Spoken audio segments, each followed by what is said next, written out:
So the founder of IBM Corporation, Thomas J. Watson Sr., is reputed to have said that the best way to double your success rate is to double your failure rate.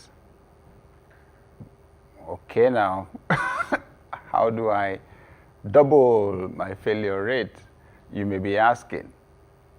How do I do I set a target for failure, that I will fail 20 times this month and then increase it to 40 times next month, or what?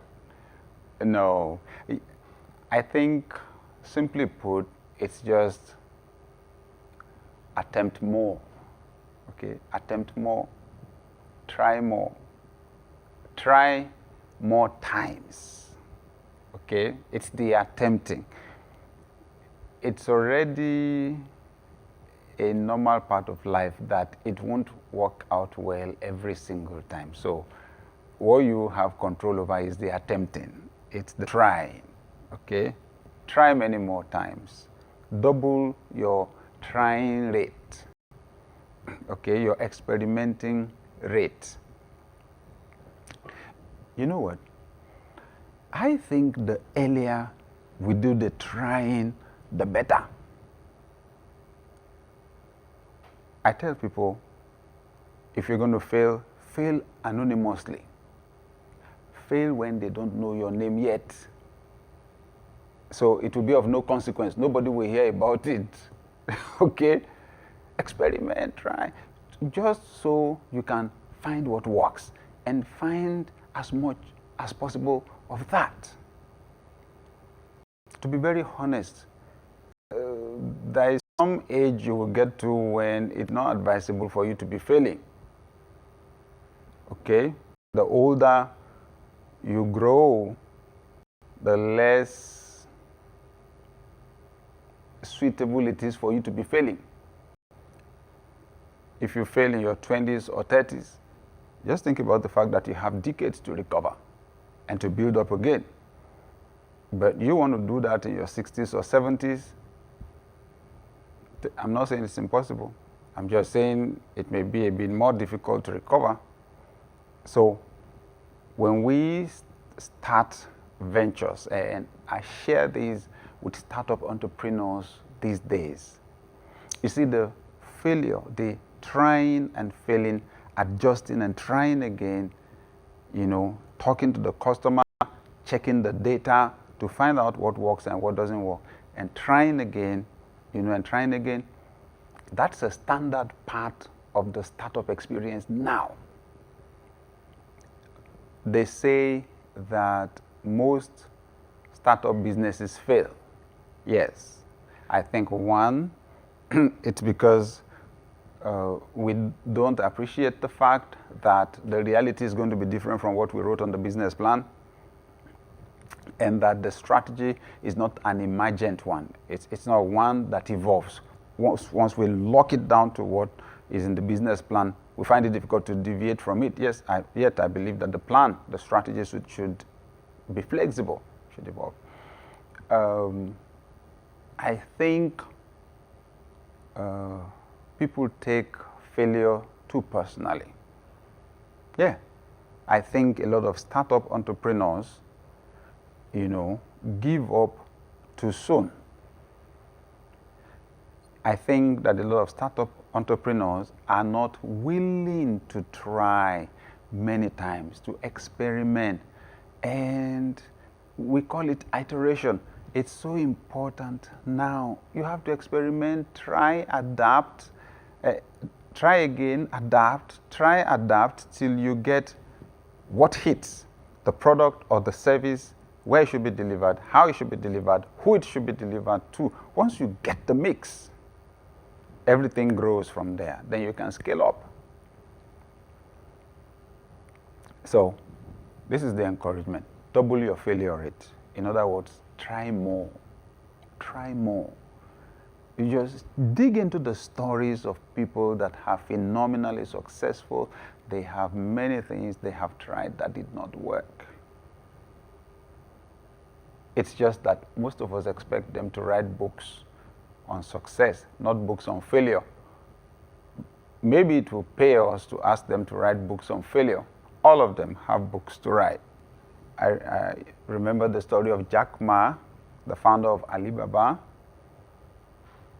His story is amazing. How he applied to work at KFC and was rejected.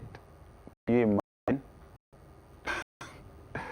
Woo! He's a billionaire. He's one of the richest men in the world right now. And he applied to work as a staff at KFC, but was rejected. He applied to attend Harvard University 10 times. He was rejected 10 times. Yep. So, how many of us have applied to Harvard 10 times before? Okay. So it may seem like those things don't count, but they do. These things just follow principles. They're counting somewhere. Life is cause and effect. It's cause and effect. It's cause and effect. So when you join the club of people that can try again and again and again and again and again and again, you combine that with the right attitude, the result is inevitable. Someday the thing is going to burst out for you in the world of reality, in the physical world, and it's just going to be sweet. Your effort or your investments are not going to be wasted. That's what I'm trying to say. The person that tries more and tries more and tries more, I know the person fails more than other people fail, but eventually when they get to succeed, they succeed more than other people succeed. Okay. To the point. How do I deal with those negative feelings that come with failing? The rejection, the pain. Okay? Because it's that pain that actually keeps us from attempting some big things. That pain, you know,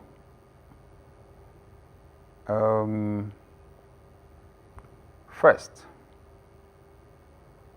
this is how we human beings are designed. We are emotional beings, quite all right, but we've been designed in such a way that our logical mind, our rational mind, is supposed to provide a channel for the emotions. It's our rational mind that helps us to manage the emotions.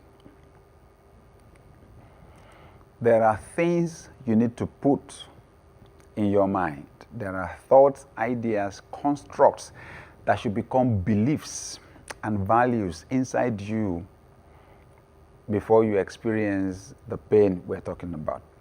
Because they'll channel your thinking and give you perspective. Let's use childbearing for an example. Natural childbearing by a woman. Okay? The experience of childbirth is so painful.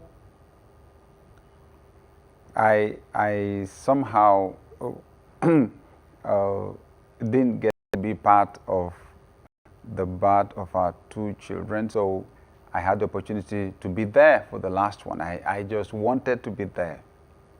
I shut down everything else to be with my wife, to be there. When I saw the pain, my, oh my, the pain during the contractions, my, oh my. Then I got to understand what one of my friends said to me, that he was also there for the birth of their first child. When he saw his wife in pain, he did not know when he started weeping. He was weeping uncontrollably when he saw the pain. To the extent that he said it himself, it so happened that it was the wife that was now comforting him. He was there. He was supposed to be comforting the woman. He said once the tears started, he just could not stop them. So that's how painful it is. I could read, you know, my wife's, the intensity of the contractions, you know, on and equipment, and it was just, whew. But this is where I'm going. My friend who wept so much, when they had their child, they had other kids after that. What am I trying to say? As painful as it was, it ended in joy. See? So you can give yourself perspective in such a way that you'll be able to endure the discomfort, the pain, the painful emotions of the failure. You can so wire your mindset, give yourself perspective, give yourself understanding in such a way that you can endure pain. So rather than focus on the pain, you focus on the results. That helps you to manage the pain. The pain is pain. It's bad. But you can live the present, travel into the future, see the joy that will come when your goals are accomplished. And the beautiful thing about our imagination is that we can go to that future, we can borrow some of the joy there, bring it into the present and experience it. Yes. Don't take your eyes off the bigger goal.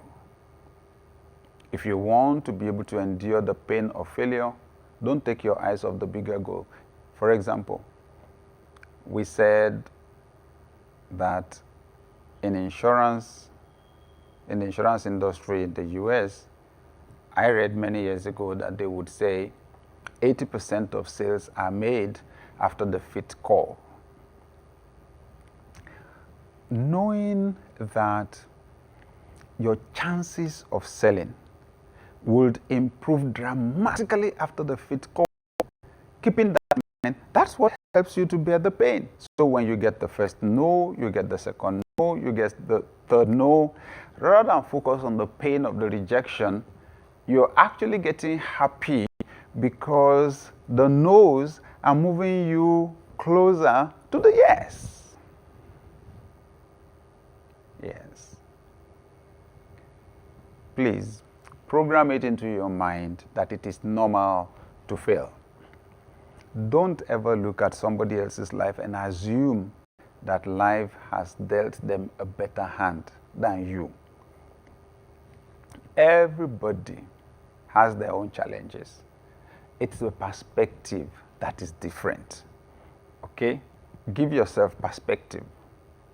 Factor failure into the process. Don't let failure surprise you. Expect it.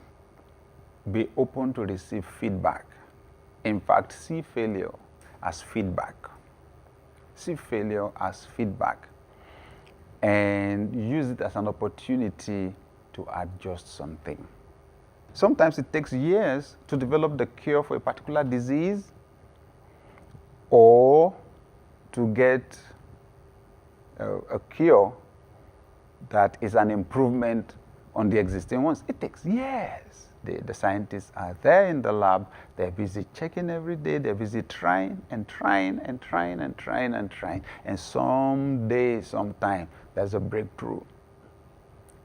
Now, the scientists don't cry over experiments that don't work out or give them the perfect results that they expect. They don't. You know why? They're expecting the failure. It's just a normal part of the process. So I am declaring that from today, your mistakes, your failures, your setbacks will not be liabilities anymore. They become assets from here on. And the lessons that you will learn are the things that will cause you to stand out, to be unique. You will discover your uniqueness. You will discover your own unique strategies, the things that will work for you, in the process. If you experience any form of failure before today, I declare the failure is turned to success because your attitude is changing and new opportunities are coming to you now.